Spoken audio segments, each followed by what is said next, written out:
રખડતા શ્વાન મુદ્દે સુપ્રીમ કોર્ટનો ચુકાદો। રખડતા શ્વાનોને પરત છોડવાના આદેશ પરની રોક હટી છે। શ્વાનોને પરત છોડવાના આદેશ પરની રોક હટી। ખતરનાક શ્વાનોને છોડવામાં ન આવે। अपना मान लेते हैं और फिर वहाँ पर वो आक्रामक हो जाते हैं, उसमें कोई अतिक्रमण करता है तो ये एक कुत्तों का व्यवहार है इस तरह का। उसका ख्याल रखते हुए ही नियम बनाए गए थे और सुप्रीम कोर्ट ने उन्हीं नियमों के पालन के लिए कहा है और दायरा बड़ा कर दिया है। अब ये सिर्फ दिल्ली एनसीआर यानी दिल्ली के आसपास के 5 शहरों की बात नहीं रह गई है कि नोएडा, गुरुग्राम, फरीदाबाद, दिल्ली और गाजियाबाद, इनकी बात नहीं है। अब ये पूरे देश की बात है। पूरे देश के सभी राज्यों को पार्टी बना लिया गया है, केंद्र शासित क्षेत्रों को पार्टी बनाया गया है।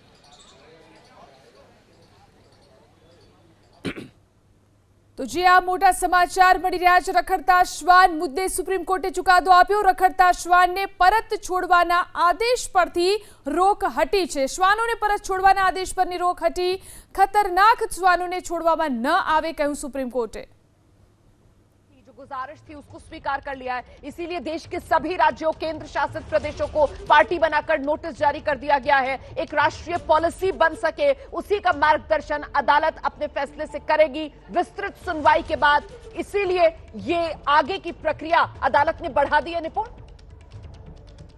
की बात कही है और फैसले का जो ऑपरेटिव पार्ट है उसको पढ़ने से पहले जस्टिस विक्रम नाथ, जो 3 जजों की बेंच की अध्यक्षता कर रहे थे, उन्होंने बिल्कुल यही कहा कि हम सभी इसका दायरा पैन इंडिया करने जा रहे हैं, पूरे देश में इसका दायरा बढ़ाने जा रहे हैं। सबको नोटिस जारी कर रहे हैं, सभी राज्यों को, केंद्र शासित क्षेत्रों को वहाँ का जो पशुपालन विभाग है, पशु कल्याण विभाग है, उनको भी हम पक्ष बना रहे हैं। हम सबको सुनेंगे और अलग अलग हाईकोर्ट में जितने मामले लंबित हैं इस तरह के, क्योंकि हाईकोर्ट में भी लोग जाते हैं कुत्तों की समस्या लेकर और सुनवाई, उनका भी एक ब्यौरा मांगा है चीफ सेक्रेटरी से और कहा है अपनी रजिस्ट्री को कि सारे मामलों को यहाँ ट्रांसफर कर लिया जाए। यानी कुत्तों का जो पूरा जो देश भर का मामला है उसको अब सुप्रीम कोर्ट सुनेगा, 8 सप्ताह बाद सुनेगा और राष्ट्रीय पॉलिसी पर एक बात होगी जहां पर कि नियमों में कुत्तों के प्रति भी सद्भाव दिखाते हुए और लोगों की सुरक्षा का भी ध्यान रखते हुए, जिस तरह से और व्यवहारिकता को भी देखते हुए कोई राष्ट्रीय पॉलिसी बनाने पर चर्चा होगी।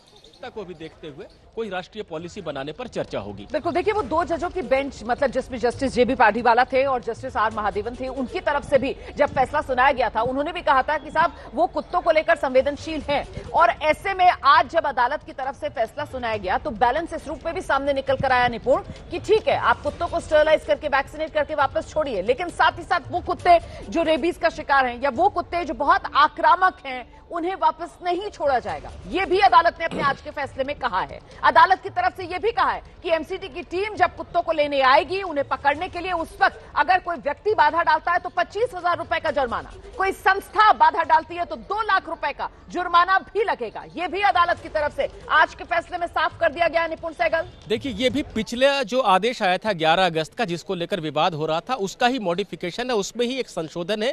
क्योंकि तब सुप्रीम कोर्ट ने यह कह दिया था 2 जजों की बेंच ने कि जो भी कुत्ता पकड़ने वाली टीम के काम में बाधा डालेगा उसको सुप्रीम कोर्ट की अवमानना की तरह देखा जाएगा, सख्त कार्रवाई की जाएगी। कार्रवाई किस तरह की जाएगी ये नहीं बताया गया था, तो सुप्रीम कोर्ट ने ये छूट अब नहीं दे दी है लोगों को, जो पशु प्रेमी हैं या जो डॉग लवर्स हैं, कि अब अगर उनके क्षेत्र में कोई कुत्ता पकड़ने वाली टीम आए तो उसको वो रोकना शुरू कर दें, क्योंकि सुप्रीम कोर्ट ने कुछ कहा है।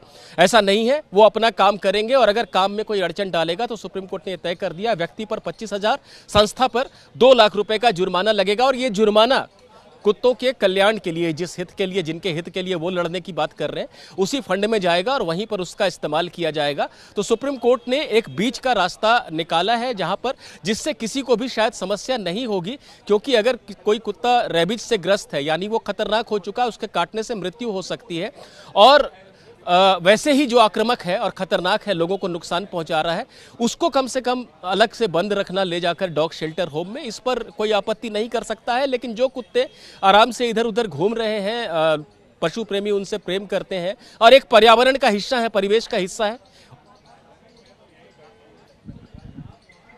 सकता है, लेकिन कुछ लोगों के मन में ये बात आ सकती है कि साहब आक्रामक कुत्ता है या नहीं है, इसे कैसे तय किया जाएगा। और ऐसे में यहां पर भी सुप्रीम कोर्ट की तरफ से जो पशु प्रेमी हैं उनके लिए विकल्प दे दिया गया है कि साहब अगर आप चाहें किसी कुत्ते को गोद लेना तो आप गोद भी ले सकते हैं। ये भी अपने फैसले में सुप्रीम कोर्ट की तरफ से आज कह दिया गया। निपुण सहगल। बिल्कुल ये कहा है सुप्रीम कोर्ट ने कि अगर कोई गोद लेना चाहता है तो आवेदन दे, उसकी भी एक प्रक्रिया होती है, म्युनिसिपल नियम होते हैं। ऐसे ही कोई किसी कुत्ते को ले जा नहीं सकता है घर के अंदर, तो वो आवेदन दे और उस पर विचार करके उस पर फैसला लिया जाएगा। क्योंकि यहाँ देखना होता कि कौन ले जाना चाह रहा है, उसका उद्देश्य सही है या नहीं है। कहीं ऐसा तो नहीं कि वो कुत्ते को नुकसान पहुंचाएगा अपने घर पर ले जाकर। तो ये सारी चीज़ों को देखा जाता है और उसके बाद ये प्रक्रिया होती है। नियमों में प्रावधान है, सुप्रीम कोर्ट ने कहा नियमों के मुताबिक आवेदन दे सकते हैं। और खतरनाक कुत्ते का जहां तक है, अब उसकी तो कोई व्याख्या नहीं की जा सकती, ना जजों से ये अपेक्षा की जा सकती है कि वो खतरनाक कुत्ते की परिभाषा भी तय करने लगेंगे। निश्चित रूप से जो बार बार आक्रामक हो रहा है, लोगों को काट रहा है, वो खतरनाक ही है, वो आक्रामक ही है और उसको बंद रखने पे किसी को आपत्ति नहीं होनी चाहिए, ऐसा जजों को भी लगा होगा। और आपत्ति हो भी तब भी तो उसको हटाना ही पड़ेगा जिस इलाके में वो रह रहा है वहां से, ताकि वो लोगों का नुकसान ना पहुंचाए।